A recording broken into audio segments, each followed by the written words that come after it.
ప్రతి మనువు స్వర్గంలో మునుముందే ముడిపడుతుందా? ఆ మాటే నిజమైతే ఈ చట్టం విడగొడుతుందా?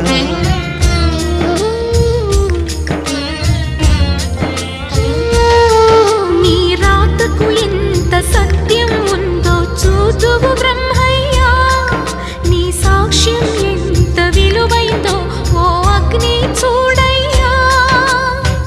నువ్వు రామా అరుంధతి, ఇదే నీ దర్శన ఫలమైతే ఎటైనా దాగిపోవమ్మా. నిజంగా పెళ్ళికి బలముంటే సూటిగా ఇటు దిగి రావమ్మా. పందిరి వేసిన ఆకాశానికి ఇవ్వమ్మా ఆహ్వానం, పీటను వేసిన ఈ నేలమ్మకి ఇవ్వమ్మా